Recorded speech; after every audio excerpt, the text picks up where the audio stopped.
Right, good afternoon, good morning, good evening, and welcome, people, to episode 164 of Dude and the Monkey. I am one of your co-hosts, Marc Foster, and I am joined by a sun-loving... No, I don't like the sun. Ian Loring. I melted yesterday. Did you actually melted? Yeah. It's a lot better today. Tomorrow it's supposed to be about the same as it was yesterday, and then cooler the last 2 days. Yesterday it was at one point about 34 degrees. Oh. And not my happy place. Not my happy place. The wind now. I'm sat out the back of my mum's apartment, and it's a very, very nice, cool wind. The wind yesterday was literally like a hairdryer. 34 is warm.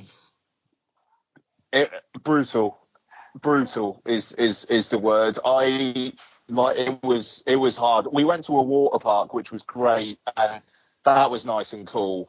But as soon as we got back, it was just brutal, like all night. Oh. It was bad. But yeah, today's actually been okay. I'm not a sun man in the slightest. I'm sat out here now. I think it's about 27 or 28, and it's kind of all right, you know. So I'm drinking a 7.5% Amstel Extra. Oh, nice, very nice. This week. I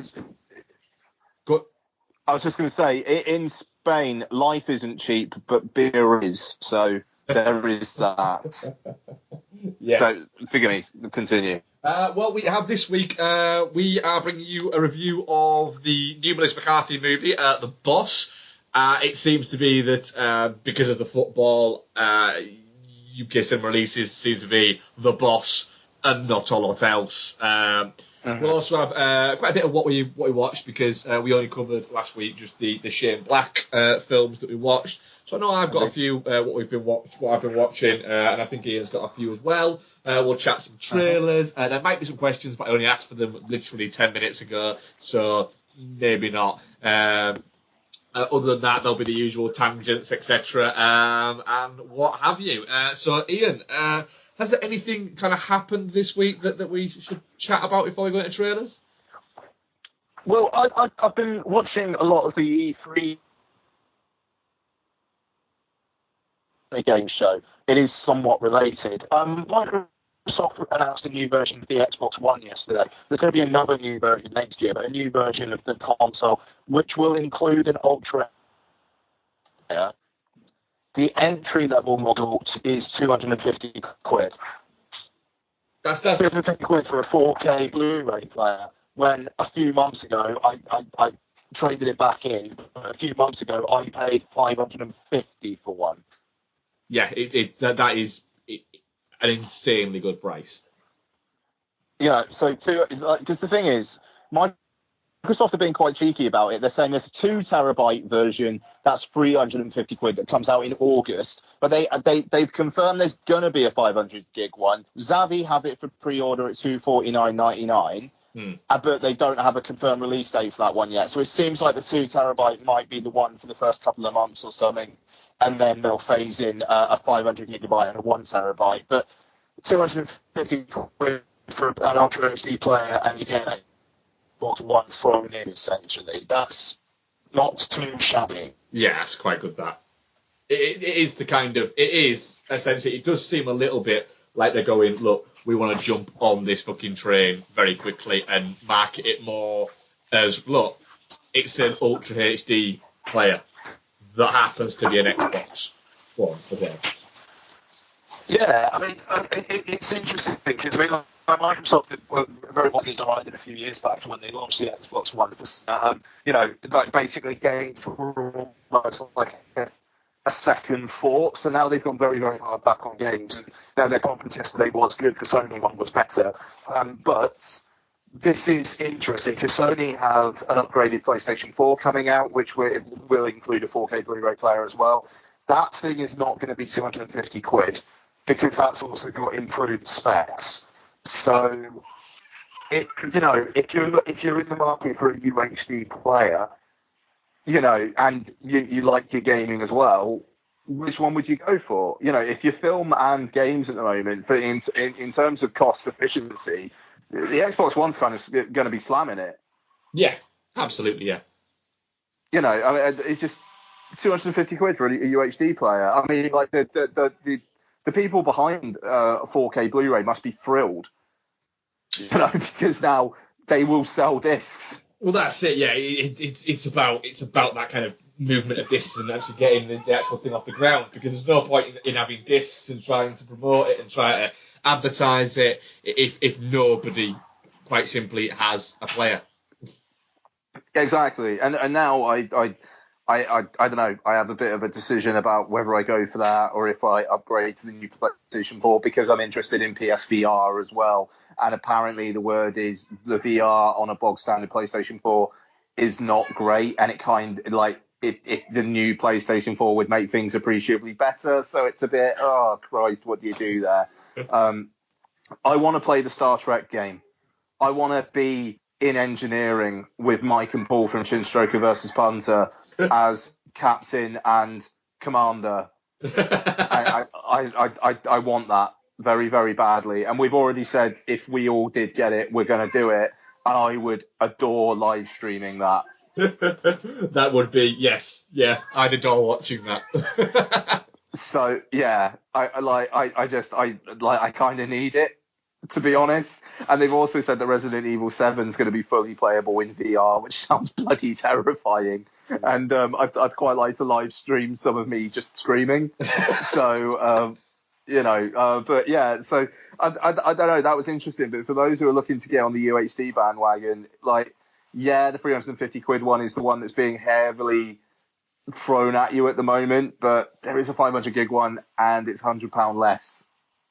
£250 for a UHD player. I didn't think that was going to happen for a while. Yeah, it did seem like that was going to be a year across the card. That was the thing that kind of pricked the ears a little bit with what I've heard from E3. Yeah, but I don't know, man. I've just been like, yesterday I was just sweaty and I was just sat watching like live streams on the MacBook and being sweaty. Cool. It was a great time. What an age in which we live in. Sounds like a blast. What an age. Yeah. So, Ian, did you catch any trailers? You were doing that. Yeah. I have seen a few. Collide, which is the new one from the guy who did Shifty and Welcome to the Punch, if I remember correctly. Quite like Welcome to the Punch. This looks kind of brutal, to be honest. Nicholas Hoult and Felicity Jones, that's interesting, like with Ben Kingsley and Anthony Hopkins. But it looks terrible. It's like Felicity Jones needs a kidney transplant, so Nicholas Hoult returns to his former life of crime. Nicholas Hoult, right? All of us have had a former life of crime.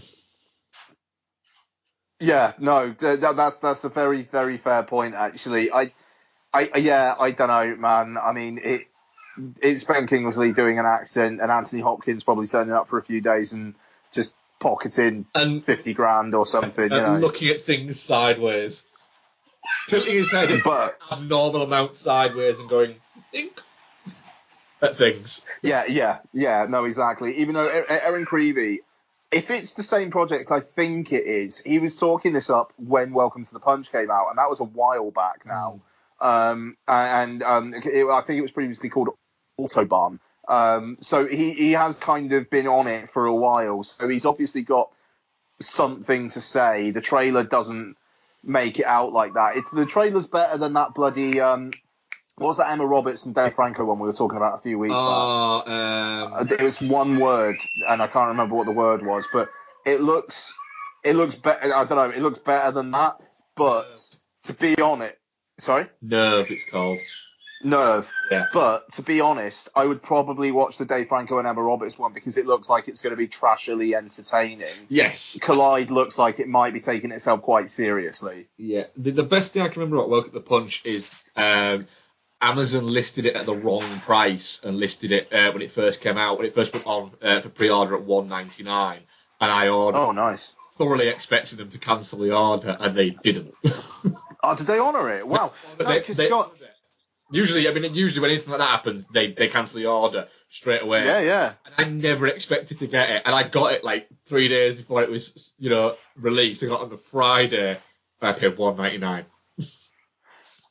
So they did that with Silent Running, the Masters of Cinema Blu-ray back in the day as well, and that was all over film Twitter for a bit, and I ordered that, and they cancelled that like sharpish. Yeah, most of the time they do. Amazon are usually they're pretty stingy with that stuff. Yeah, I mean the thing is, a lot of people seem to have a lot of people ordered it. Came up on one of those apps that you used to be able to get that tell you when things are going out. Loads of people ordered it, and only a couple of people actually ever got it. But it seemed like what happened was anybody who ordered more than one didn't get it. But if you ordered, I didn't get it. I ordered one. They honoured it. But yeah, what for Welcome to the Punch? Punch, yeah. Oh, right. Because a load of people, I remember looking at like site and Twitter and stuff like that and saying, "Oh, mine's been cancelled," and I'm thinking, "Well, man, I'm going to keep fucking quiet." And it was like, "How many did you order?" Just like 4. It's like, well, you got greedy. Slight tangent. Amstel Extra 7.5% does not taste it. Does it not? It's deceptive. It tastes. It kind of tastes like a good 5% premium. Don't get me wrong, but it doesn't taste like Punk IPA or anything. It's it doesn't taste like it'd be a session beer, but it's deceptive. I can't remember what. Anyway, I was in Asda today, and I wanted to get some beers to have on. I think it was Saturday night, and I picked up some of the Punk IPA cans.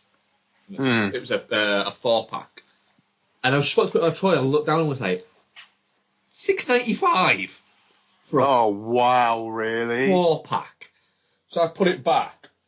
And picked up something else, and that was, I can't remember which one it was. It was one in a pink can, and that was $9.95 for a 4-pack. So, and I looked, and it was, I thought, you're taking the piss now. I just ended up with some Sam Adams in the end. I mean, like, I don't know, like, a Brewdog, I usually, sometimes Tesco do the 4-packs of those cans for a £5. Otherwise, I just, like, my local Sainsbury's does the 660ml bottle, so 2 cans for $2.50, and then it's a £5 for a 4-pack, essentially. Yeah. I think that's fine. Yeah. I think anything above that, I have a massive penchant for Punk IPA. I really, really, really like it, and just the fact that it properly smells like what it says on the can, like grapefruit. Like I really like the smell of Punk IPA. Don't get that confused with anything else that's similarly worded. It's delicious. I like the fact as well that Amstel Extra, it says at the top, I don't speak Spanish, but it says Cerveza Lager con extra de character. It's basically saying, look, it's lager, but it's got character. That'll do. That's fine. I think it was like 70 cents for a can, which is amazing. The beer over here is so cheap. I got a 12-bottle pack of San Miguel for like €4.49 or something like that. It's what? That's insane. What? Isn't it? Like there are cans of lager that my mum gets in, bless her. They're like 29 cents each. Like you could easily, I would not be able to retire. If I retired out to Spain, I'd probably be dead in a year. Either through sunstroke or through drinking, one or the other. A combination of the two. Probably a combination of the two. Yeah, from falling asleep while inebriated. Oh mate, it would be horrific. It would be horrific. I'd never retire out to Spain because it's hot, and I don't know how my mum does it. But hey. Trailers. The Greasy Strangler. What the hell? That's a trailer. I haven't seen that. That is a trailer. I WhatsApped it the other day. You did, and I meant to watch it, and I just completely forgot. Do me a favour, watch it now. All right. Give me 2 seconds. While Mark's doing this, I'm going to try and read the side of a can. Cont 33CL, ALK 7. It says 7,5% volume. I'm pretty sure it's not like 7,500% volume though. I think it's okay. Cerveza Extra contiene molta de cebada. Distribuida por Heineken España S.A. Alta de Andalucía 1, Sevilla. Consumer preferentemente antes del base dilata. Disfruta Amstel con responsabilidad.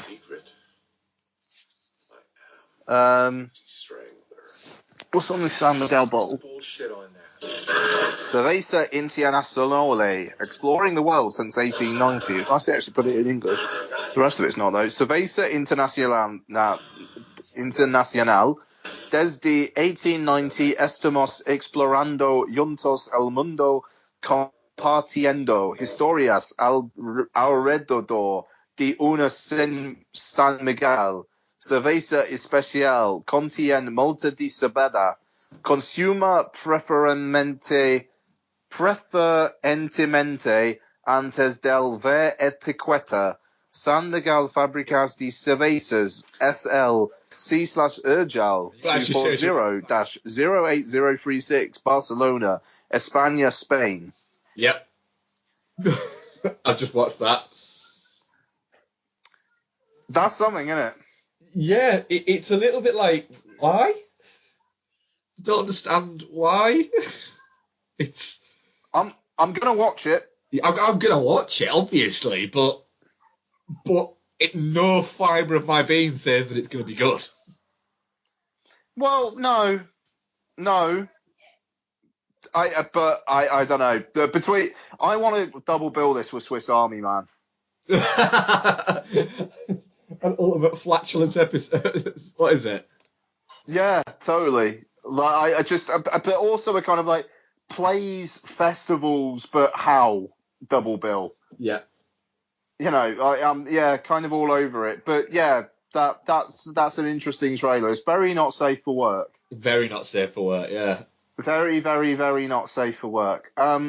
And lastly, I watched the trailer for Moana, the teaser, the new Disney film starring The Rock, which looks interesting. The animation style kind of seems to be the almost like Hercules, the James Woods voiced one, and Tate Donovan, I believe, as Hercules, but in kind of 3D. It very much reminded me of Hercules, anyway.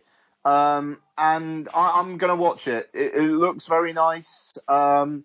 It's got songs by that person who did that Hamilton thing, who's doing the songs for the Mary Poppins sequel. I'm still don't really know what Hamilton is. I'm looking forward to never properly finding out. I'm going to go out of my way to never find out what Hamilton actually is, other than that it's a musical. It's become a thing now, isn't it, for you? It's become a challenge. It's like people are going mental over it and listening to like the soundtrack and stuff. And apparently it's playing London and people are retweeting it on my feed like no one's business. It's just like, no, I'm just being a grumpy old man about it. It's why I've stopped watching Game of Thrones. It's like, I just can't be bothered anymore. You just go on Twitter on Monday morning and everybody's bloody talking about it anyway. What's the point?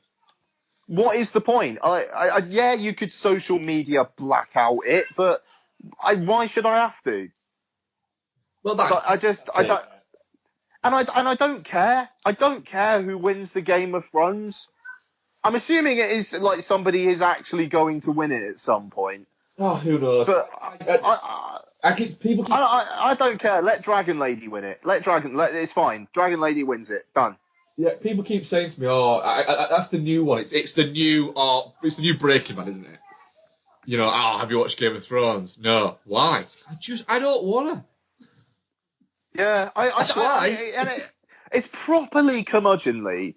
And if you looked at it objectively, like this and the Hamilton thing, it's like there's no real reason. It's just somebody was saying to me the other day. You gotta be you. Yeah, somebody was saying to me the other day about I can't remember who it was. It's somebody, you know, when you got a friend of a friend and you're out having a couple of drinks and they're chatting to you, and they were saying, sure. where you looked on Game of Thrones, and I was like episode 3 of season 1. Like, oh, you got a lot of catching up to do. It's like, if I'm at episode 3 of season 1, I'm not fucking catching up. I don't watch it. And they're like, oh, what did you think to Daredevil? I didn't watch it. And they just kept listing all of these shows. I was like, I don't watch that. I don't watch that. Like, I thought you were really into your TV. I was like, well, No. No. And even though I will say, and I think it's only like 9 or 10 episodes long, I watched the first episode of American Crime Story last week. That thing kind of just has guilty pleasure, but there is also a point to it all over it. David Schwimmer is Kim Kardashian's dad. Yeah. I mean, Cuba Gooding Jr. is O.J. Simpson, and Travolta is his lawyer. And Travolta's a producer on it as well, but my God, his face.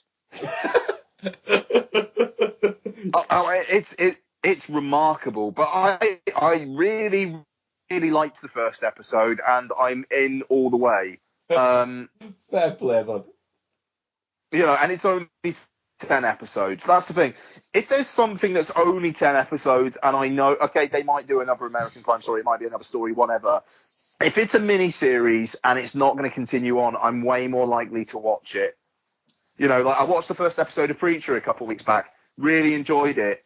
Already, I'm already kind of getting behind on it. It's like, oh, can I be asked? That's it. I already know that I'm like 3 episodes behind, and I'm already going, well, I'm probably not going to watch it then. Yeah, you know, and I don't know. It's I don't know. It's the way my brain's wired. You know, but it's really, really hard for me to actually. It's weird. I like being zeitgeisty with things when like it's games and films and stuff. But TV, I'm just like, I'll just tell me at the end if it's any good. And then it's like, well, there's about 60 hours of it. Oh, I can't be asked to watch that. Yeah, that's a lot. That's films. Yeah, straight up. Or I mean, like if you're looking at it another way, like a good few games even. You know, I mean, I'm trying to balance my time between films and games as it is at the moment. You shove in TV shows, and it's like, well, you know, do I just stop looking after Lottie? Is that the no? I'm joking. I look at it and go, did you know how many terrible movies I could watch while doing that? The thing is, with your, I've seen every single film that Miley Cyrus has ever made. I think there's scope. Wait till you hear what I watched this week, then. Oh God! Because I watched some anyway this week. Trailers. We'll get to it, but yeah, I'm done with trailers. I'm very much enjoying this already. I think this is going to be a fun ranty show. Go. Trailers. Morris from America. Craig Robinson moves to Germany with his kid called Morris, who wants to be a rapper, and they live in Germany. Right, my eyes just widened. Coming of age. Craig Robinson in a film where he moves to Germany and his kid wants to be a rapper, but they're in Germany. Yep. Where do I sign? That's it. It is called Morris from America. It's like a coming of age kind of comedy, drama-y, but not that drama-y kind of thing. Oh God. Where at one point in the trailer, Craig Robinson says that that he's looking forward to his son winning like a Source Award, and his son starts chewing him out for saying that you don't think I can win a Grammy? And he's like, well, maybe not, no. Oh, I want it. Yeah. I never even heard of it, and I want it. That sounds great. Pete's Dragon, the first trailer for that. Oh, there was a new. I'd seen a trailer a while back for that, but there's a new one. There's a proper trailer, yeah. Okay, yes. For it. Yeah, totally on board with that.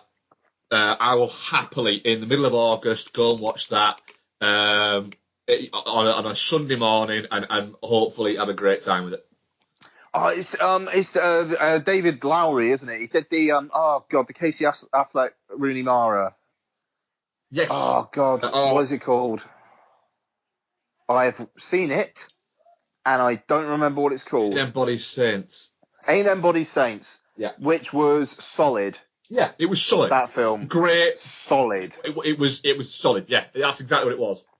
But yeah, it looks really good. You've got essentially like Bryce Dallas Howard sort of finding this kid, and then trying to work out. You've got her and Robert Redford trying to work out how this kid survived, and then the kid comes out and says, "This is how I survived," and it's because he's got a fucking dragon. And then you've got Carl Urban saying, "That thing's dangerous. We need to destroy it." Yeah, all for that. Yeah, I'll do. Yeah. Excuse me. Bless you. It does look like it's going to be a solid kind of like, Sunday afternoon movie. I'm pretty sure it's out my birthday weekend. I think that might be my birthday movie. I think you're going to watch the trailer and go, yep, I'm thoroughly on board with that. Yeah. And the other one that I watched is the first trailer for 31, the new Rob Zombie film. Which looks... This came out today, didn't it? Yeah, it looks like a trailer for a Rob Zombie movie. Yeah, so okay. It's very much, if you like Rob Zombie movies, you'll probably like it. If you don't already, do you know what? You don't need to watch it. You don't need to comment because you don't like it. I don't know, because I'm a mixed bag with him, though. Because, like, The Lords of Salem, I thought was pretty all right, actually. It looks like Lords of Salem mixed with his first one, which I can't remember now what it's called. House of a Thousand Corpses. House of a Thousand Corpses, yeah. It looks like a mixture of that and that, but turned up a little bit. Yeah. Oh, really? Yes. Yeah. You can turn that up? Yes. He's going to turn it up. Yeah, it does look like that. The story, it looks like what you've got is a bunch of people get kidnapped, put into a big house, and are told that they've got 24 hours, 31 hours, I think it is, to play a game, and the only rule is that they've got to survive it. And that's it. And there's all fucked up people doing fucked up things to them. There's going to be a lot of gore in it, some fucking cool imagery, and there'll be a lot of bits where you go, oh come on, Rob. Right, okay.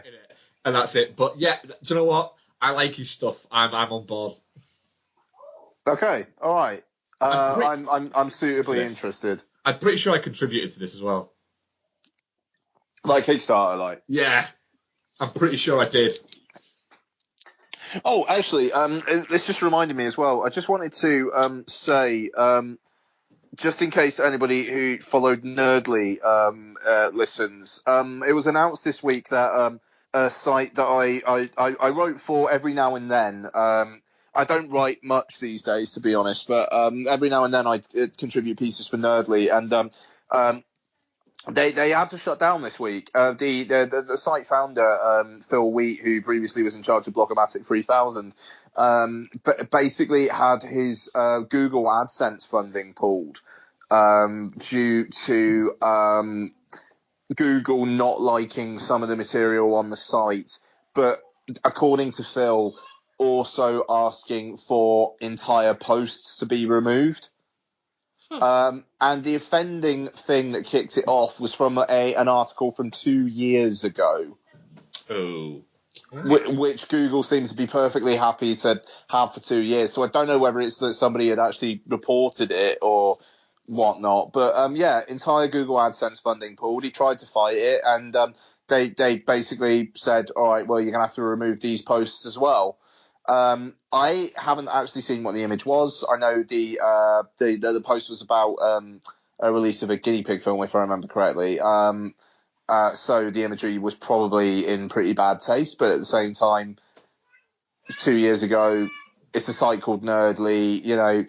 Maybe if Google just enables their safe search and doesn't have the image included, then fair enough. Yeah. Maybe negotiate to maybe rename the image or take some of the tags off it or something. I don't know how it works, but just seem a little bit finicky. Yeah, and so I mean, it was a site that did pay its writers, which in this landscape is a hell of a thing. And I to be honest, I didn't really do it. I didn't really do it for the pay. I mean, if I'm speaking frankly, and I hope Phil doesn't mind me saying this, the amount that I wrote for the site meant that I got paid bugger all anyway. And that's not a criticism of Phil's payments. It's just that I didn't contribute a lot. So it wasn't for that, but he's a good dude, is Phil. I've met him a few times, and he's a really nice guy. Yeah, super passionate, and I feel really bad because the last time he asked me if I could review something was the only time I've ever had to tell him I'm sorry, but I'm too busy. And it was the last one I would have written for the site, and I know it's completely coincidental, but I do feel really bad about that. But I was too busy. But yeah, I do feel bad about it. But Nerdly, it was a good site, and it covered loads of different things. And so I now only write for one site. So Mark, what's going on with our website? I will get my finger out and get it sorted. Okay. All right. I will get my finger out and get it sorted. Cool. To be fair, I only ever ask Mark about it on the show where it's recorded anyway, so I'm a bit of a prick like that. But no, I will get my finger out and get it sorted. I will make a commitment to get it sorted by the end of this month. Partially because I know I have some time free this month. Boom. Okay, here we go then. Yeah. That's good. Good. So, right, moving on. Our main review this week is of Melissa McCarthy's The Boss. It is directed by her hubby, Ben Falcone. And it all stars Kirsten Bell, Peter Dinklage, Taylor Labine, Kathy Bates, and a whole load of people where you go, hey, it's that guy from Thing. Melissa McCarthy plays Michelle Darnell.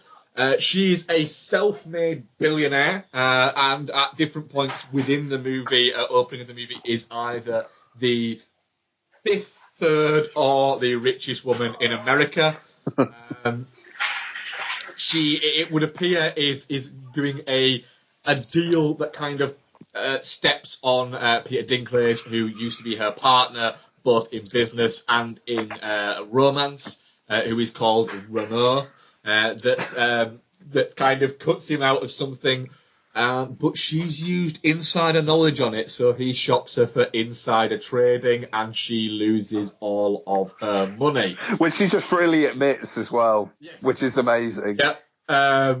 And she freely admits it for the simple fact is that they all fucking do it, and nobody ever shops anybody, but she gets shopped because nobody likes her.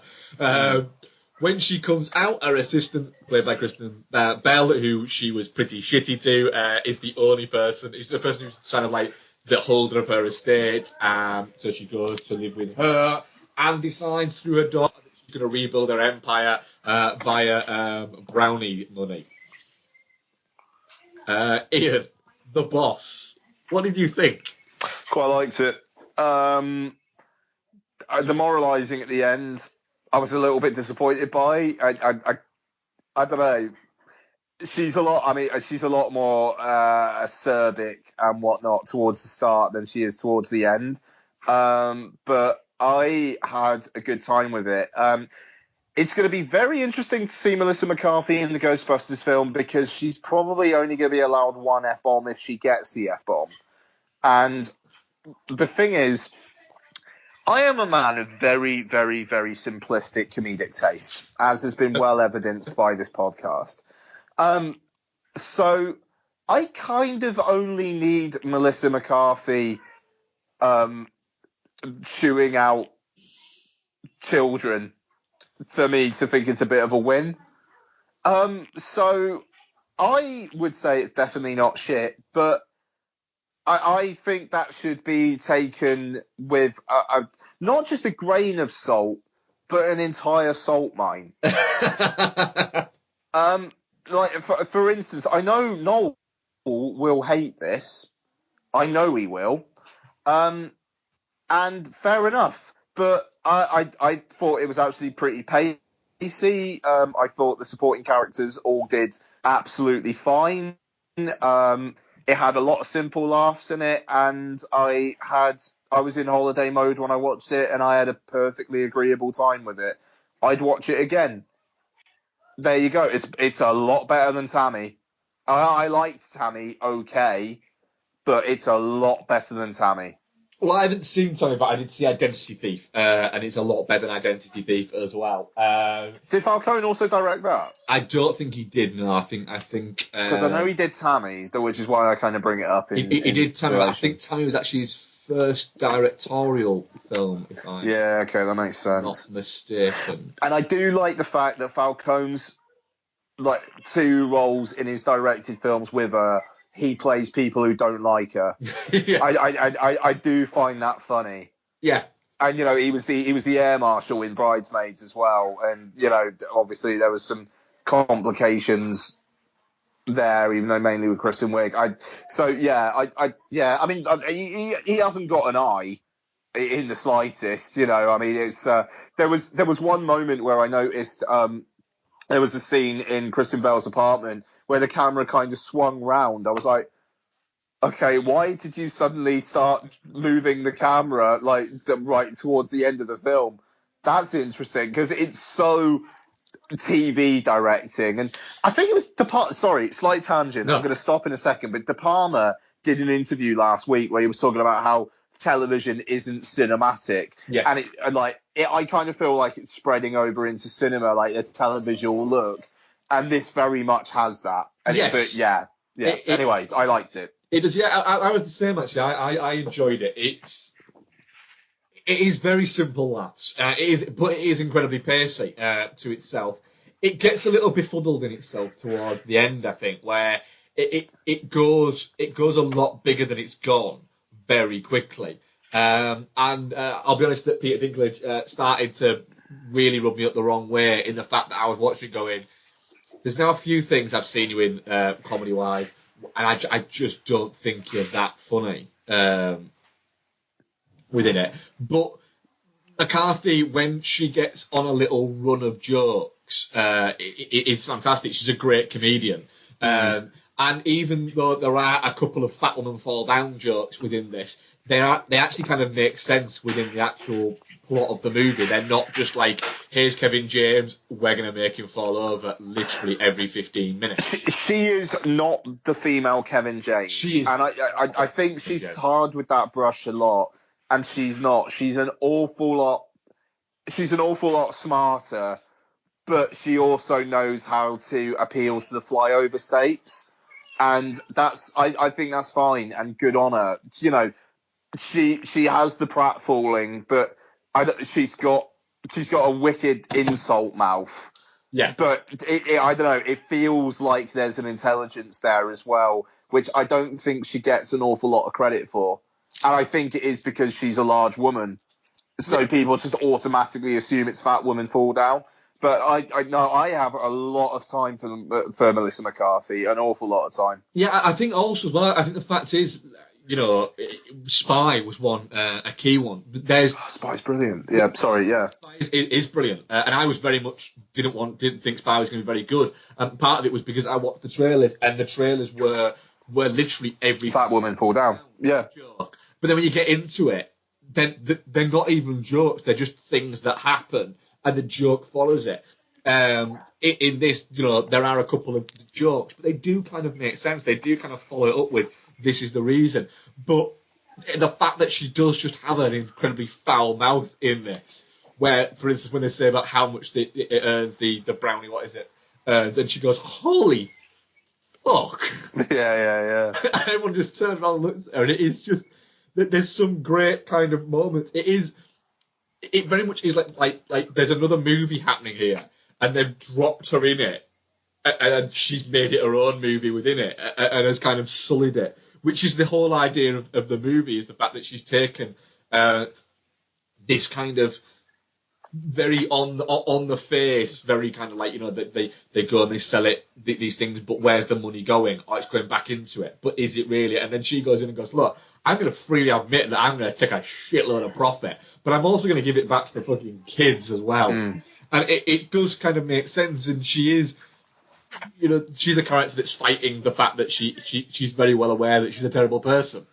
And I mean, also the fact that, it's the dandelions or whatever they're called. The fact that they're raising all this money for such great causes, and it's like, well, what? And it's like, well, there's a canoe trip or something, And whereas she's like, yeah, like you say, I'm going to take a lot of money, but at the same time, I'm also, it's women being independent.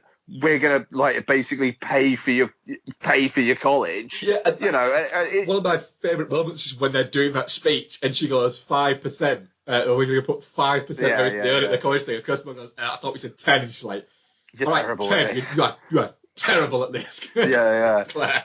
And there's no. She doesn't say it whisper it in her ear. She just says it out loud so everybody can hear.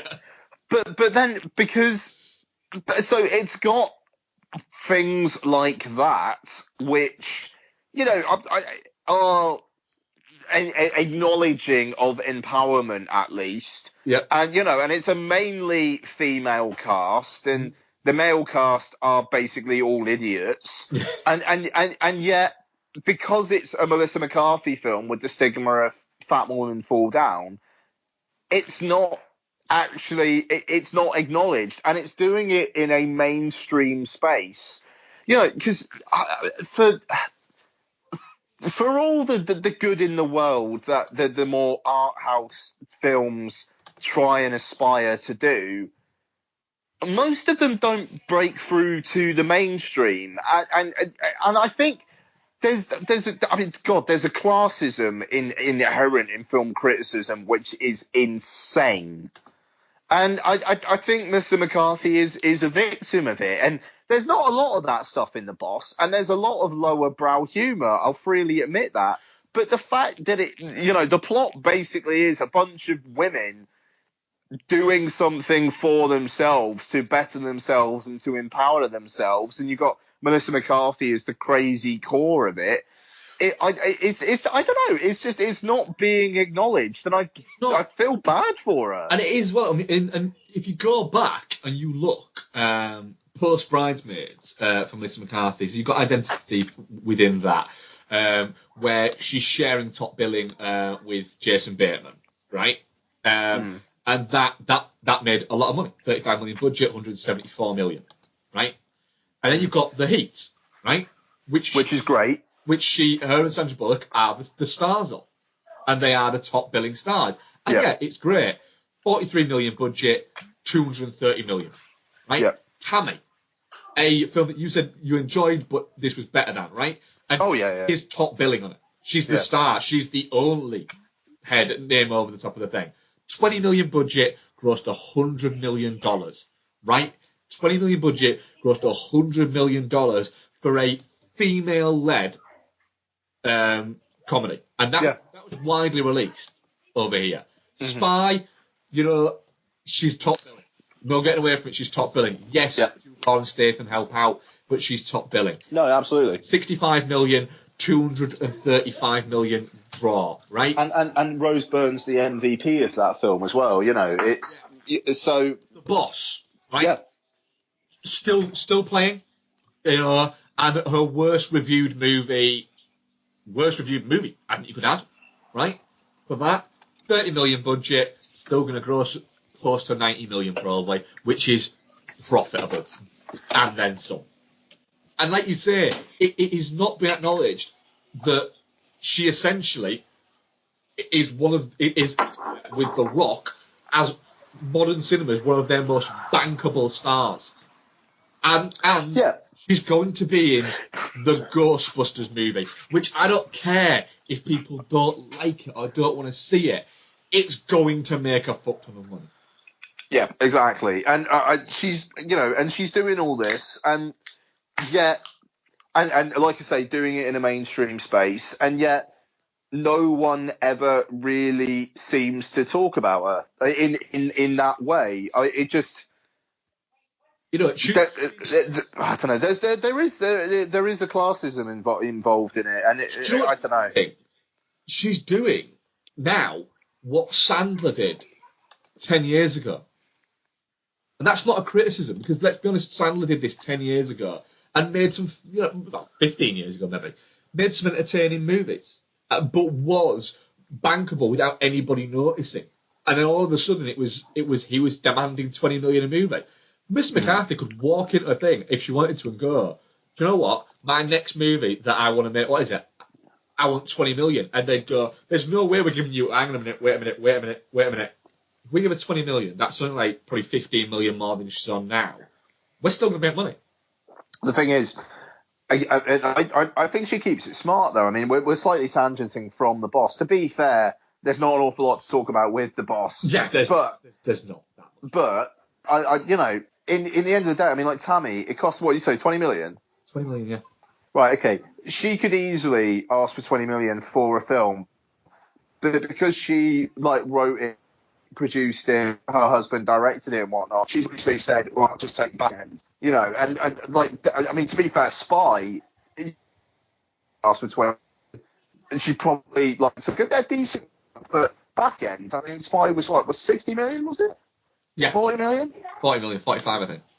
45 million, you know, you know, she's smart about it as well, and she's like, look, if I don't just turn up and star in it, which I think Sandler is basically doing at the moment, you know, if she's like, I'm going to get involved, I've actually got something to say here, you know, I want to make female-driven cinema that does well. You know, I'll take less of a chunk at the front, and if it doesn't work out, fair enough. If it does, cool, I'll have some extra money.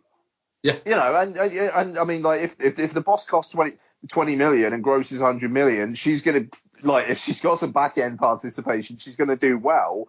And, like, she's a very, very, very, very smart woman. And yeah, and she also backs it up by being actually not just an entertaining comedy presence, she's actually a good actress. Mm-hmm. I think there's no getting away from that. I will guarantee you that at some point in the next 15 years, Melissa McCarthy will win a Best Supporting Actress Academy Award. Yeah, no, totally. I mean, she's already been nominated once, hasn't she? And she needs one of those impact ones. As soon as she does comedy drama where she gets like a 5-minute bit, yeah, boom, Oscar. Where it's more towards the drama than it is the comedy. There's less gross out within it. Yeah. Oh no, totally. I mean, just if she turns up for a couple of scenes, you know. By the way, I'm now drinking San Miguel Lemon. I'm keeping it on the down low a bit more. It's quite nice. Is that all right? 3.2. So you know, it's not quite as watered down as a Foster's Radler. It's it's all right. I'm just, you know, I've just had a 7.5 and a 5.4. San Miguel's 5.4 over here. It is. It's lovely in Spain, isn't it? Yeah. It's good. It tastes like piss water over here. So yeah, no, that's lovely. It doesn't taste. Yeah, it doesn't taste great in England, does it? No, it tastes. No. But yeah, anyway, The Boss. It's definitely not shit. There's not that much to say about it because literally watch a trailer, that's the movie, but it's fun. Yep, totally. Yes, so Ian, go on then, throw some what you've been watching at us. Okie dokie. So in preparation for the Turtle sequel, which I didn't see because I went out drinking instead, I watched Teenage Mutant Ninja Turtles, Teenage Mutant Ninja Turtles 2: Secret of the Ooze, and the one from a couple years back. Oh, the TMN. No, the what is it one? The action, like the live action CG one. Yeah. So that one I quite enjoy. It's fine. Yeah. But yeah, going back to bloody Teenage Mutant Ninja Turtles and Secret of the Ooze, they were films that I watched quite a lot when I was a kid. Quite a lot. Turtles was my thing. Hang on a second.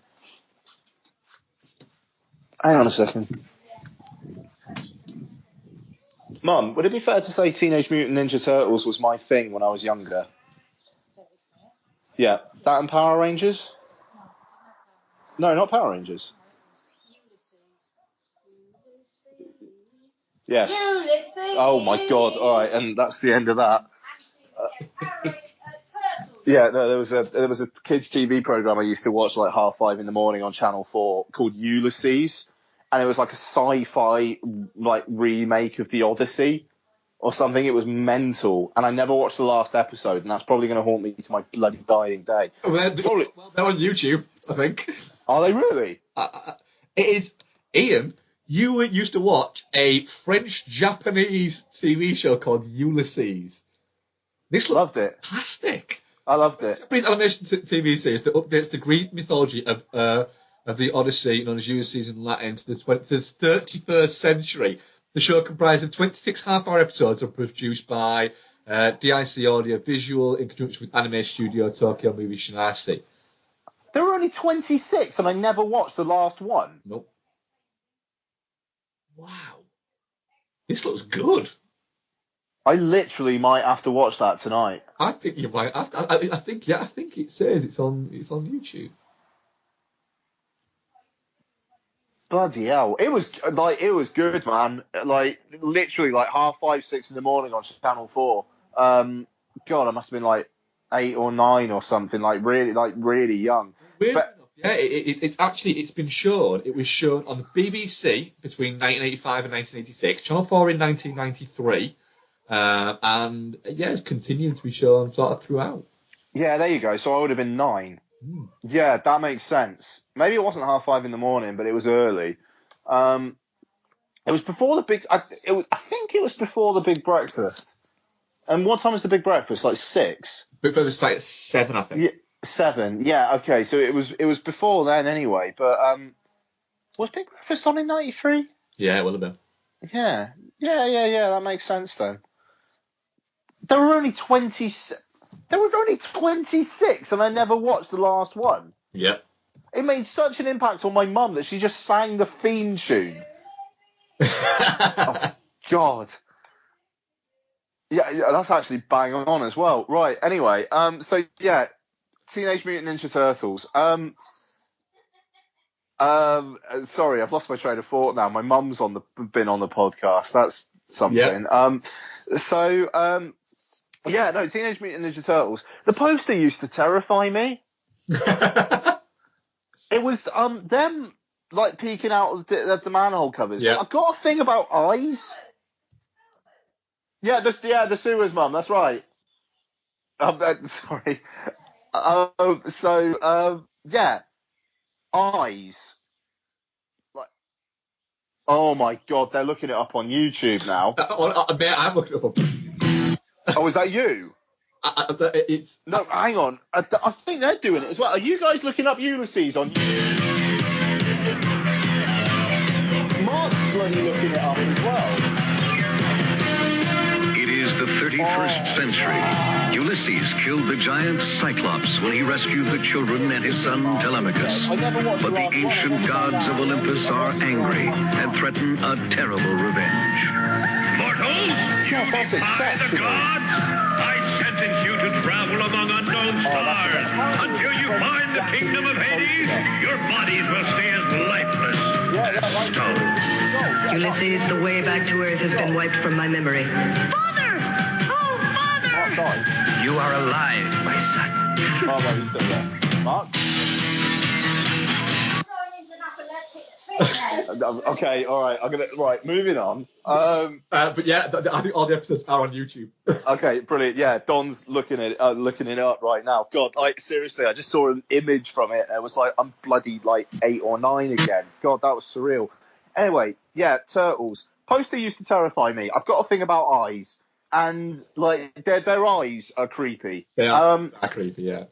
Yeah. Okay. Thank you. So, Teenage Mutant Ninja Turtles. Yeah, it's fun. Elias Koteas as Casey Jones is such what the hell casting now. Yeah. I mean, he's good. He's good. But it's Elias Koteas. Like what? He's a creepy motherfucker nowadays. Yeah, that's the thing. You know, like and there he is as Casey Jones, and he's kind of like all dude and like cracking onto April O'Neil and what? And I mean, I like how weirdly serious it is as well. Like, there's a sojourn in a farmhouse for about 20 minutes where it's really contemplative and weird. And then Secret of Views is just a cartoon. Yes. Straight up a cartoon. And the animatronics are actually, pretty impressive. And It's just that they're fun films. They actually remain pretty fun. I think a lot of it is nostalgia, but I don't know. I'll probably show them to Lottie one day and see what she thinks. It was Steve Barron, I believe. He directed the first one, didn't he? He directed the first one, yeah. He directed a lot of like music videos and stuff like that. I think he directed the. He did Take On Me, didn't he? Take On Me, yeah, and a couple of Bowie ones. A couple of Bowie ones, actually. The Bowie ones that went with Labyrinth, I believe he directed. Oh, okay. Underground. Well, yeah. I mean, it's the Jim Henson Creature Workshop that worked on the first two Turtles, so that does make sense. Yes, it does actually. Yeah. But yeah, no, they're a great deal of fun as well, actually. So I had a good time with them. I didn't watch Teenage Mutant Ninja Turtles 3 Turtles in Time because I remember that being a crushing disappointment in the cinema. And I don't think I can go back to it. Like I think that was the end of my my Turtles fandom, to be fair. So yeah, there you go. But yeah, there you go. I saw all of those in the cinema, I'm pretty sure. But yeah, there you go, Turtles. And contrary to what my mum says, I did like Power Rangers. I recorded episodes on a long play cassette and like wrote all the episode names down on a VHS and stuff. God, today's been a terrifying insight into my childhood, but you know. But yeah, okay. So I also watched the oh God, is it The Hallow or The Hollow? The Hallow. Hallow, I think it is. I'm going with The Hallow, which is the Corin Hardy film from last year, which got quite a lot of buzz. But there is another film set in the island in the forest. Yeah. Yes. Right. I'm interested to hear if this is any good. Yeah. So Ben and Dan reviewed it on Streampunk a couple weeks back, and so it kind of reminded me that I wanted to see this. And it's all right. No, it's just all right. Yeah, it's okay. Yeah, it's okay. I mean, basically, the story is this couple move into this house in this forest, and the husband is like a tree surgeon identifying diseased trees to be knocked down. And a cameoing Michael Smiley basically comes in and says, I don't believe in any of this stuff, but there are people here who believe in superstitions about these creatures who you've trespassed on their property, and they're not happy about it, and they're probably going to come and take your baby. So cues an hour and a half of at times really, really tense stuff. There is a scene where there's a baby in a car seat, and there's a bit of a car accident, and the guy goes to see what happens, and he lifts up the car hood, and while he's looking, the hood falls on him and knocks him out. And he wakes up, and he's trapped in the boot, and he can hear the kid crying. And it was just, nope, not enjoying this at all. And it resolves itself within about a minute or so, but it was just, nope, not a fan. It's like when I was talking about Cooties a couple of weeks back, and there was a scene with a young child in that I was not a fan of. I'm just susceptible to this stuff at the moment, what can I say? So it had an effect there, and there's some later stuff with like the creatures may replace your baby with a changeling. It's like, is the baby a changeling or not? Which was weird, and I don't think if there were a changeling ever replaced Lottie, I'd be able to tell in a second, because that kid is a one of a kind. I just tell. But there's some creature effects in it which are pretty good. There's some body horror stuff in it in the second half, which is meh. I mean, it's decently tense in parts, and it ended in a way I felt comfortable with, but I don't know. It feels like one that plays at Fright Fest and gets this is the best film of the festival, and then you watch it outside the context, and yeah, it's okay. It feels like that. Yeah. But I mean, it's a recommend. It's a mild recommend. But it's a recommend, and if you're in a position of being a young parent, it's going to be particularly stressful to you, I would say. So yeah, there you go. God, I know I've watched a couple more, but one I do want to talk about, Point Break. Oh, yes, you watched the Point Break remake. Yeah, because you watched it and talked about it a while back, didn't you? Yeah. And you were okay with it, weren't you? I enjoyed it, yeah. I was very much kind of going into it going, right, as long as you're not totally shit, I can make peace. And I kind of enjoyed it, to be honest, I must admit. I accept its ridiculousness and its stupidity, but I kind of enjoyed it. So I'm also okay with it. Good. I'm also okay with it. I think it's fine.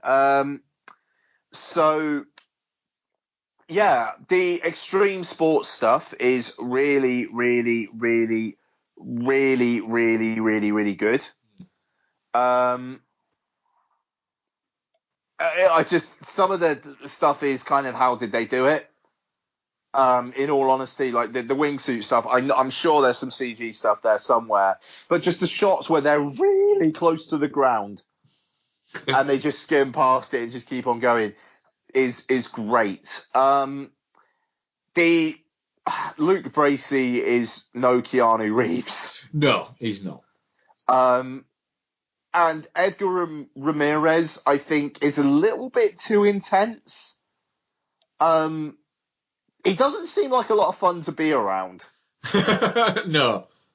You know, whereas, like, Keanu Reeves, you kind of got the dilemma. Patrick Swayze, he had a bit of affability about him, at least. Whereas Edgar Ramirez is just like, we must get back to nature. We must. And we're going to do a lot of cool stuff wearing branded clothing while we do so. And, you know, we're going to party, but we're not going to enjoy it. We're not going to enjoy it. No, we're going to look sullen throughout all the drinking and the girls, and you know, it's miserable, you know, but life is your nature. We've got to give back to nature, and you know, I really want to jump off that thing. Yeah. It's about giving back to nature. Yeah, you know, just said that the wingsuit stuff, there's no CGI in it. That's mental. It's not all fucking one jump. I think there was like a lot of jumps, like 50 odd jumps. And it was been done by second unit, and I think it took like weeks to do. But yeah, it's really impressive. Yeah, none of that is CG'd at all. They are doing that jump and jumping through the place that it's shot. It is a proper jump. Fair play. And I mean, the surfing is awesome as well. I'm sure there's head replacement stuff going on there, and that's fine. But I mean, God, there was a particular shot which may well have been CG, but where he's in the wave and you see it closing in on him, and it's like an iris kind of closing. Yeah. And it's just like, bloody hell, that's terrifying. Like, that's really, really scary. And the waves that they surf are super, super impressive. And, you know, the action, I mean, the worst action scene in this film is the most standard one. It's the bank robbery one. Yeah. It's just kind of boring. But the rest of it is really, really exciting. You know, the free climbing stuff is mental. Yes, yeah. I just what the hell? You know, but so that stuff is great, but the cast, I mean, Teresa Palmer, like, just after Fury Road, which was a genuinely great feminist action film, you've got Teresa Palmer in this, just playing that role. I don't know. It's brutal. And I don't know. Yeah. The final 15, 20 minutes or so as well, I found oddly. Oh, okay, fine. We're ending it like this, are we? I just, spoiler alert for the end of the Point Break remake. Like, the action's good. You don't care about the story, folks. Trust me. It's a mild recommend just based on the action scenes, the extreme sports scenes. The end of it is amazing. Bodhi disappears, and then like 18 months later or whatever, there's a big wave. Yeah. And so, even though Bodhi's disappeared, the FBI have kind of dropped the whole thing anyway. they managed to commission a helicopter Yeah. to chop her into this really dangerous situation where Bodhi and Johnny Utah just have a conversation, which is basically, I'm not going to let you do this. I've got to do this. All right, then. It literally is that. Dies in a big wave. Yeah, and it's nowhere near as good as the, because the end of Point Break is fast. It's great. I genuinely believe this. I genuinely think it is one of cinema's great kind of endings, because it's a guy saying, there's no way, this is it. I know what's happening out there, but you need to fucking let me go. I've only ever seen Point Break once, but the moodiness of it, and like the storm coming in and the emotion there is really, really well done. Mm. And with this, Swayze plays it fantastically as well. Oh God, yeah. But I mean, it's just, they say a few lines to each other on a green screen, and then one of them just goes into a wave and just gets crushed by it. But then it doesn't just end there. It then ends with a random bit of Luke Bracey snowboarding at the end. Yeah. And it's like, what? So you're keeping the memory of Bodhi alive, are you? I'm assuming it's still in the FBI, because you seemed pretty cool with the FBI beforehand. They lent you a chopper to do something that was kind of pointless. Like, how much must it cost to commandeer that chopper and actually say to that helicopter pilot, right, we know you're going into really dangerous waters, but this guy's just got to... It was the bit afterwards where he gets back in. Does he get back in and go, yeah, I want him? Yeah. Because you can't go that way, go down and come back in and go, I couldn't get him. It's like, you were in there and you had a fucking gun. There's no way you couldn't get him. So he must have just gone, yeah, it's not him. Oh, he wasn't there. And the chopper guy went, really? Because he doesn't like down there. He should have just started explaining the Okazaki 8 again for 5 minutes. Yeah. And then the pilot would have just been like, mate, whatever. We'll just tell him you shot him and dumped his body and it's fine. Just stop talking. You had a fight and he fell. It's fine. It's fine. It's fine. He whacked his head on a surfboard. I don't care. Yeah. We're good. So I don't know. Could we just get out of this storm now? Yeah, exactly. But it's a perfectly decent action film, and for a Saturday night on which I watched it, that'll do. I'm glad you enjoyed it. Yeah, man. I mean, I don't know. It's just, it was a stupid idea. It lost money, I'm pretty sure, and it probably shouldn't have been made, but it's there, and it's not quite as bad as you think it's going to be, but it's still pretty, yeah. It's fine. It's fine. Yeah. Do it. Oh, okay, mine. Right, all right, cool. I watched. I'll go through the ones that kind of like link into each other first. Actually, no, I'll go through the one I watched last night. I rewatched Where No Angels, the Sean Penn and Robert De Niro one, which is on Netflix at the moment. And it's strange when you look at this, because it's a movie starring Robert De Niro and Sean Penn that was made in 1989. It was directed by Neil Jordan, and it was written by David Mamet. It's insane, the talent that was in this movie.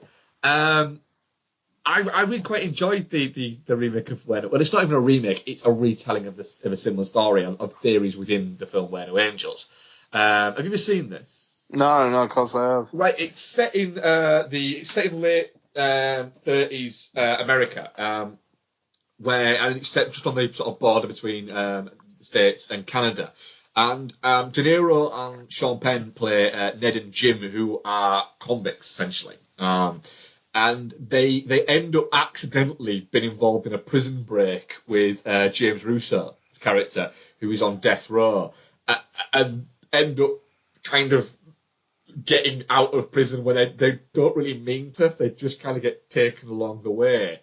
And as they're trying to cross the border, they get mistaken for priests, these two priests. So they pretend to be priests in an effort to try and get across the border into Canada. Right. and things keep on kind of not going right. It looks great. It's a proper comedy where De Niro is literally just kind of grunting a lot of the way through it, in it, and Sean Penn's kind of mumbling a lot of the way through it. So it's a little bit weird, but it kind of works as a film. I think it's one where at the time it was it was panned. It took a lot of pelters because of the people that were in it and the people who made it at that time in '89. It was, De Niro. It was weird that he was doing this movie, but I think it's actually aged quite well.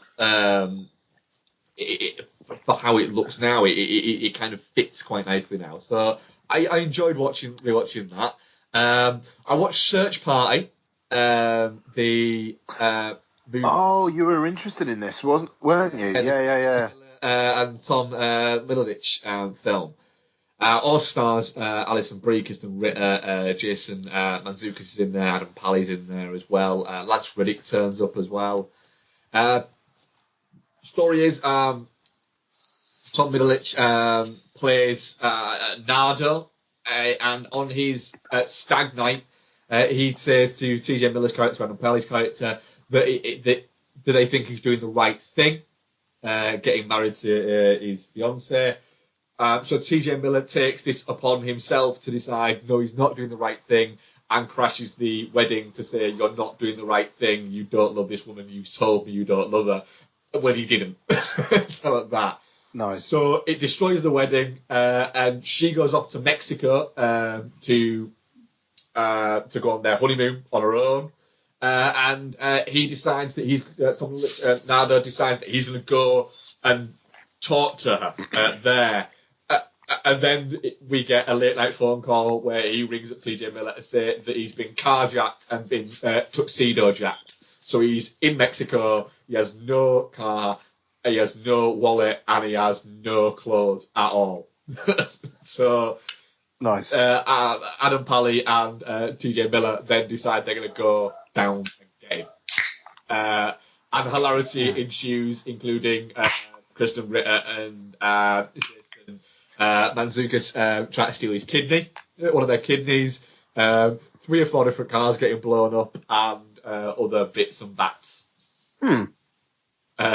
It's maybe a touch too long. It's 93 minutes. Oh, okay. 85. 85. It's perfect. But that is if I'm nitpicking.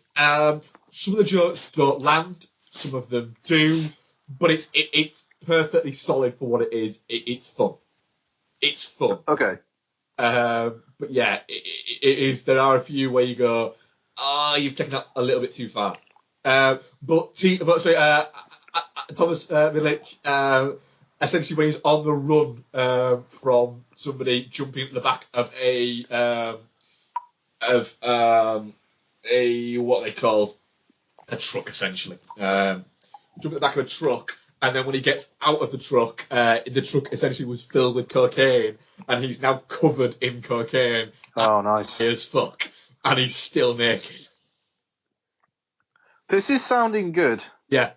And JB Smooth's in it, who plays Burke. I like JB Smoove. He got some great scenes in it, because Tommy Litch is covered in his drugs. So he's very good. So him and Jason Mantzoukas, if you like their brand of comedy, you're going to like this, is what I'd say.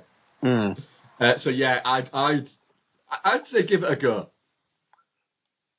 And then I'm up for that. I'd watch it. It's fun. Okay. And I watched 3 movies that kind of link, right, but kind of get steadily worse in a weird way. So we'll start with the good one. I rewatched 1997 Kevin Reynolds movie 187, which stars Samuel Jackson and Clifton Collins Jr. Early role in this.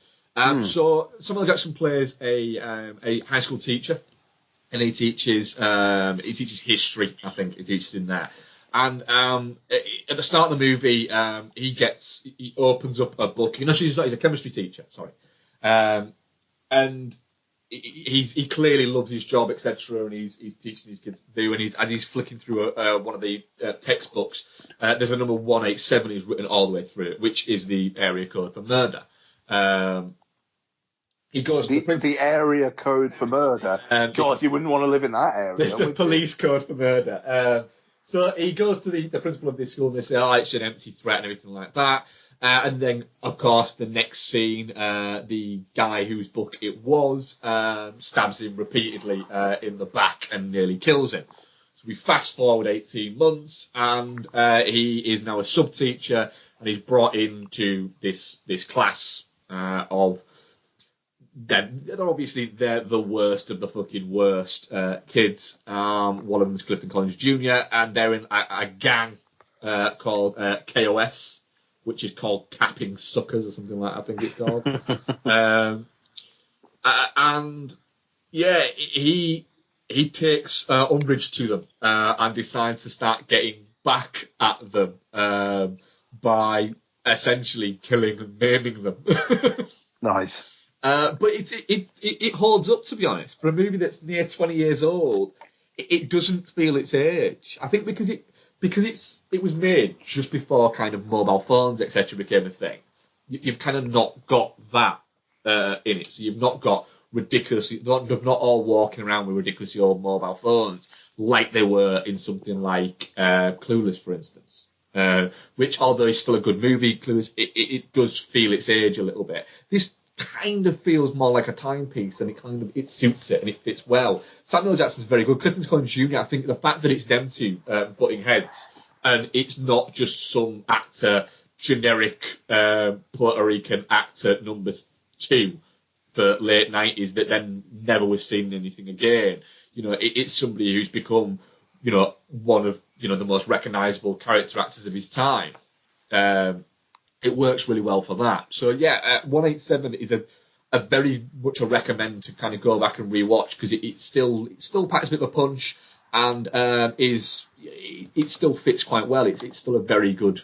It is a very good movie, to be honest. And weirdly enough, the cinematographer on it, I think it's the cinematographer. Is it? Yeah, the cinematographer on it is Erickson Carr, who directed Point Break. Oh, there you go. Which is weird, and I only just noticed that. So, keeping with that theme in mind, I also watched 1995's Dangerous Minds.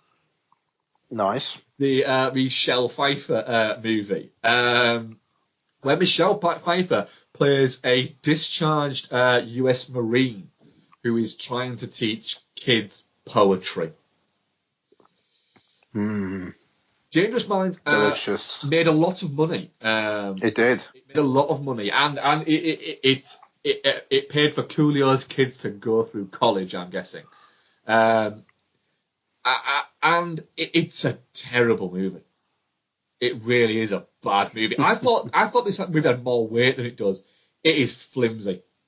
It really is. It is possibly as flimsy as believing that Michelle Pfeiffer could ever have been a Marine. And that's not saying that women can't be Marines, but Michelle Pfeiffer cannot be a Marine. It's like Meg Ryan being a fighter pilot in Courage Under Fire, isn't it? Really? Yeah, it is that. And it is quite literally, she decides that she's going to get on board with these kids by putting on a leather jacket and teaching them karate. So yeah, Dangerous Minds is not a good movie. It's a terrible, terrible movie. And at loads of points, you kind of go, you probably shouldn't be doing this. And they're telling her she shouldn't be doing it, and she probably shouldn't. So yeah, don't go back and rewatch Dangerous Minds because it's not very good. Okay. So I went from 97's 187 to 95's Dangerous Minds. So the only logical place to go from there would be to go 2 years back from 1995. 2 years back to a time where Sheldon Lateef, director of Double Impact, directed Marc Dacascos in the capoeira movie Only the Strong. Fucking hell, man! You go down some rabbit holes. I go down some rabbit holes. This isn't the first time I've seen Only the Strong. Have you ever seen Only the Strong? No, of course I haven't. You haven't, no, because only insane people have seen Only the Strong.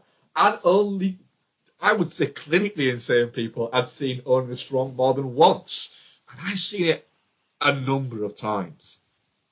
So, Only the Strong, yes, is directed by the same guy who directed, I'm going to go through them because there's some good ones in this. He wrote Bloodsport, he wrote Rambo 3, he directed Absent Without Leave, Double Impact, Legionnaire, The Order, Hard Cops, and he's directing the sequel to Double Impact 2. Marc Dacascos plays a Green Beret who, when he's serving in Brazil, learns capoeira, a Brazilian kind of form of fight dancing, which is an actual thing. Right? He then goes back to Miami and happens to go and see his old teacher at his old school, which I think is called Lincoln High, played by Jeffrey Lewis, of course. And as he's chatting to him, finds that Jeffrey Lewis has completely just doesn't give a shit about these kids anymore. And, you know, that turns out that Marc Dacascos was the last good one to come out of this school. And as he's leaving the school, one of the kids in the school is being essentially forced in the middle of the school to deal drugs by his big brother. Quite literally. Nice. Been told, pick up those, and it's just there's a lot of drugs on the floor. Pick up those, and you better be selling them around this school. So Marc Dacascos beats them up using capoeira. So Jeffrey Lewis comes up with an idea that he's going to Marc Dacascos' character is going to take the 12 worst kids from this school, and instead of teaching them gym, he's going to teach them capoeira. Right? That's a good idea. So he goes off and he goes into an old firehouse, not kidding, that they do up, and he starts teaching these 12 kids capoeira. And what will you have it? They start to learn respect. And one of them, right? One of them is the worst of the worst, whose cousin happens to be like the crime lord for Miami. He starts to learn, but do you know what? He says that he's going to leave school. He's going to go, and he's going to go. So Marc Dacascos goes to him, goes to his hood to talk to him, and then gets confronted by all these goons that he knocks out and beats up using capoeira. And then the cousin turns up, the big bad boss guy turns up, and what would you have it? He grew up in the barrios in Brazil and is an expert in capoeira. And I am not joking, that happens. And it turns out of course it does. Capoeira. So Marc Dacascos gets his ass handed to him here, but then later on in the movie, there's a big showdown where he beats the living shit out of this guy using capoeira. And you know what? I thoroughly enjoyed my rewatching Only the Strong. It's a terrible movie, but I enjoyed it, and I don't care. Deary me. Yeah. Yes, there is some. That's kind of all I have to say, to be honest. So yeah, we don't have any questions because I asked the question too late, I believe, for questions. So we don't have any questions. But Ian, what are we covering next week? Fucking hell, bud. Like, yeah, The Conjuring 2, I'd imagine. Oh yes, looking forward to this. It's interesting. The reviews I've read have basically been that it's like a blockbuster version of The Conjuring. Yeah. Which I'm fascinated by. I'm okay, cool, let's give that a go. Yeah. I mean, like, because you were saying earlier on about like people running the industry running scared of the Euros and whatnot. And I mean, like next week, the week after, we got Independence Day Resurgence. So it's like it does kind of feel like there is some big stuff actually coming out. I mean, like this week was a bit of a dry spell, admittedly, but I've got to wonder whether Fox are just thinking, well, in 2 weeks England are probably fucked anyway, so we may as well release Independence Day. In 2 weeks it goes down to it from being 3 games a day to being a game every couple of days. So I think there's that to take into account as well. The football does kind of slow down. Whereas, this with the start of the Euros here, you had a game on Friday, 3 games every day up till today, and then it goes back to 3 games a day from tomorrow. Yeah, I know, quite. And God, Thursday's going to be interesting. I mean, this show's probably not going to be up until after, but yeah, I can see England fucking it up. I really can. Well, so far, the weird thing is my first result that I didn't get exactly right on scores, and I'm usually terrible with scores, was I had Sweden beat Republic of Ireland. Everyone up to that, I'd got the right score, which I was looking at going, why didn't I put a single bet on? Did you go for Sweden to win? I take it. I went for Sweden to win 1-0. Yeah. Yeah, but yeah, I mean, I've watched pretty much every game so far.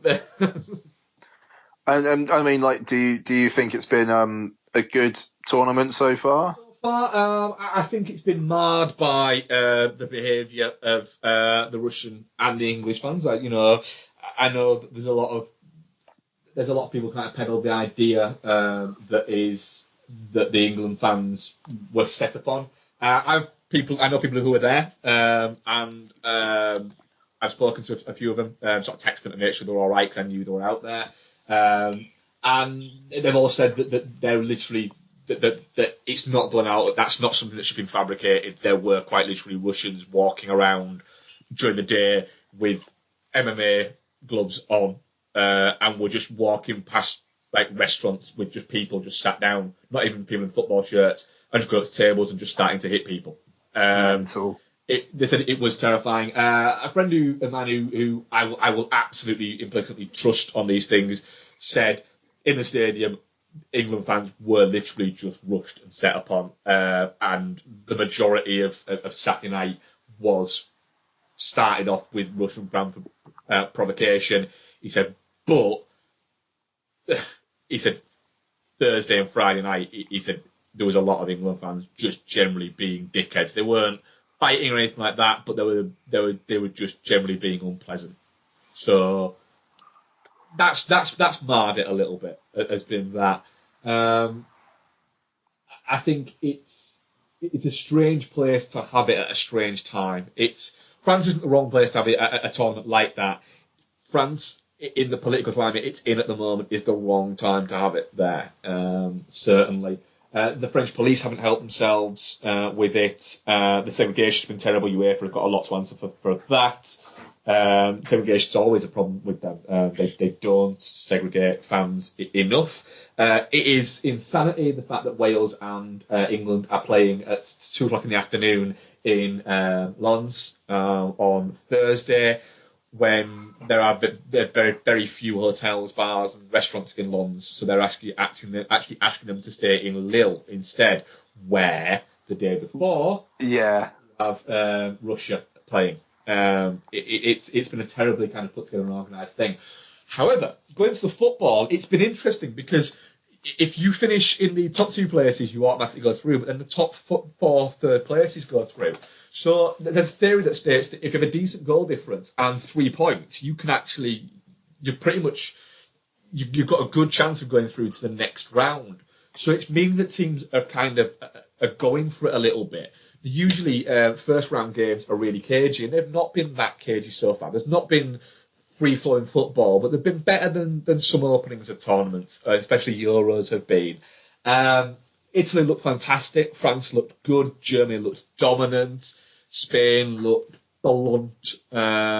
England looked like England, really. Hodgson froze, to be honest. In it, the commentary and the punditry has been woeful for the majority of it. It's been a good start to the tournament, though. I hope it'll pick up in the next round of games. Nobody's grabbed it by the scruff of the neck and gone, this is my tournament. But then again, in 20 minutes, Ronaldo might try and do that. And a mate of mine is following all the Welsh games, and he is having the best time. But I've got a friend, a friend of mine is over there. He's following Wales, and he said that he's had the opposite of the England fans that friends I've got over there. And he said it's been fantastic. He said there's the camaraderie that's been out there has been brilliant. He said, we had a great time in the Slovakia game. He was sat next to two Slovakians on one side of him and a Slovakian on the other side because his ticket wasn't with the other group that he was with. And he said they were having a great laugh. He said it was fantastic. And I've got a friend who's there following Italy as well.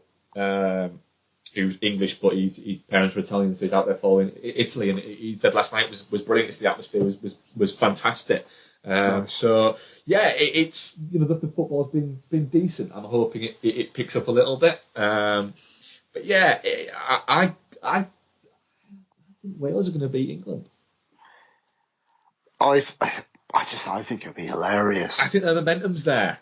With Wales. The thing about it is that the core difference is, as if you took and we're massively tangenting here. So if you're not interested in football, you could probably switch off. Thanks for listening. Thank you very much for listening this week. If you are interested in football, I'm going to grab it on for another sort of 5 minutes, and then I'll let Ian get back to enjoying his holiday. The thing is that you've got is if you took individually the squads really and took the 23 versus the 23 for England versus Wales. Overall, England have a better 23. They do. There's no getting away from it. Wales have the best player out of the 46 players, without question, and they have a few other players that would get quite easily into the England squad and possibly even in the England team. But overall, if you're taking it on individuals, it's a slightly better squad. But as a team, Wales are there and they're going, we're here to enjoy it, and we're going to enjoy it by doing the best that we can do. And if Wales got to, and this isn't me belittling Wales at all, if Wales got to the second round, they'd be really happy with that. And then if they got to the quarters, they'd be really happy with that. And if they got to the semis, it'd be amazing. And if they got to the final, I'm not saying it's going to happen. If they got to the final, it would be, oh my God. And people going, oh yeah, Wales won't get to the final, anything like that. Denmark and Greece have won this tournament in my lifetime. Yeah. Denmark, who didn't qualify. Denmark got into the Euros because Yugoslavia were disqualified. Really? Yeah, that's how they got into the tournament. Denmark didn't even qualify for it. Right? And Greece won, and Greece were awful. Do not think for a second it is beyond the realms of possibility that a team like Wales that are well organised, are playing for each other, and have a spark like Gareth Bale, who isn't trying to be like Ronaldo will be for Portugal, isn't trying to be the big man. He's trying to be Wales' talisman, not Wales. Yeah. That's the difference. Whereas with England, they're already looking at it going, shit, if we don't get to the quarterfinals, this is a disaster for us. So they're already tense, and that's what that performance was. It was tense, and it was badly organised. England conceded. That goal was, you could see that goal coming a mile off. As soon as Hodgson froze and couldn't see that Kane, who is a great footballer, I'm a big fan of Harry Kane, was just not having a great game, was having an off night. He should have been brought off, and Vardy or Sturridge should have been put on to give an out ball. To just give an out ball to them and go, knock it and go. And also, when he brought Rooney off and brought Wilshere on, he disjointed the midfield. It went weird. And, Wilshere, Wilshere is a myth of a player. He's a player who gets better when he doesn't play football. And then once he plays football, people go, oh yeah, he's a little bit like that. He runs around too much. And then he's made ridiculous comments today where it's just like, seriously, shut up and go away. But the ball comes out from the corner from Russia. The ball comes out, and then as it's about to come back in, as the Russian player gets the ball before he plays the cross in, if you freeze frame it there, every single England player is looking at the ball. Every single, because I did it, I freeze framed it, because that's the kind of sad bastard I am. Every single England player is looking at the ball, and that is why a Russian centre-back can go, I'm just going to run there.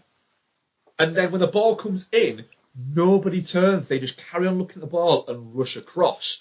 And Smalling, at that point, if he looks over his shoulder before that ball is played, he sees the defender going, and he can either go himself with him and track with him, or he can point at Danny Rose and go, make sure you've got him.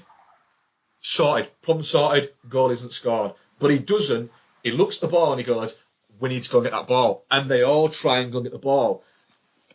And for anybody who knows anything about football, that quite literally is a definition of schoolboy defending. Yeah, I'm sure. That is how you explain it. And that is why England won't progress, because they cannot get a fundamental basic like a defender not looking at the ball, looking at his man instead, because, do you know what? Not everything revolves around what's happening with that ball.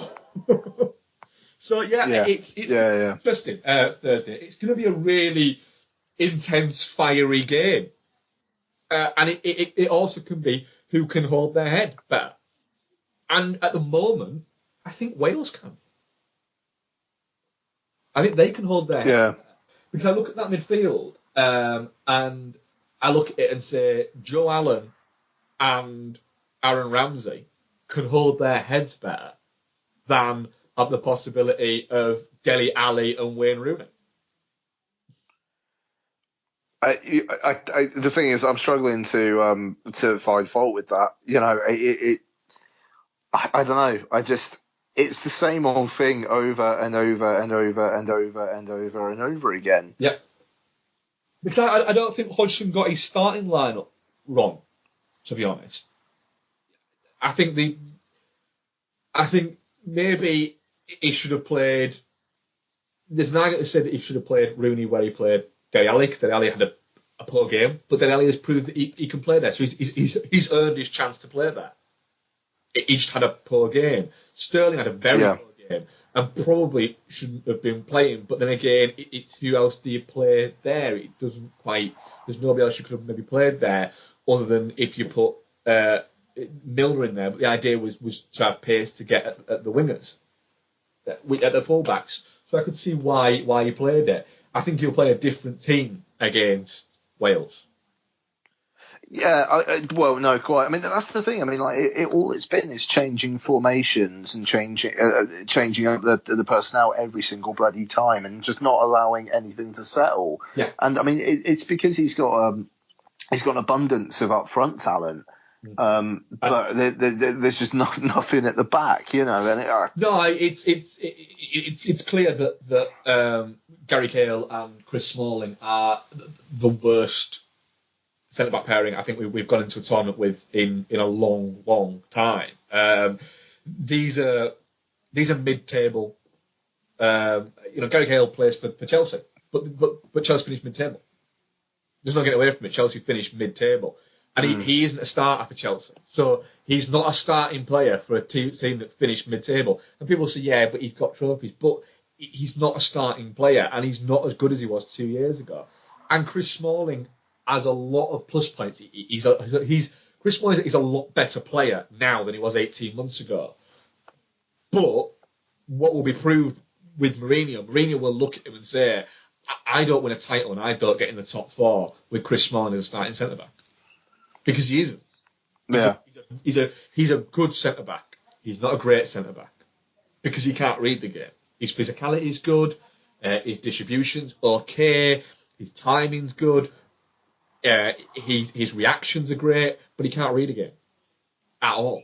You know, if you're a defender and the best thing you can do is cover him, that's not good enough, because you shouldn't be getting at the places where you need to cover, which was proven by Italy last night. You know, their defenders were fantastic because they never got into a position where you need to cover, because they're great defenders and they're led by Buffon, who Buffon doesn't make many saves because he organises his defence so well that he don't need to. And he's done that for 25 years nearly. And he still looks incredibly handsome. Yes, he does. Yeah. So that'll be the end of my football talk. I will do it in 5 minutes at the end of next week's. Yeah, no, probably. No, it was good though. So anyone who's still listening, thank you very much. Yes, Good night. Good night. We shall see you next week. Thank you very much. Bye. Cheers. Bye bye.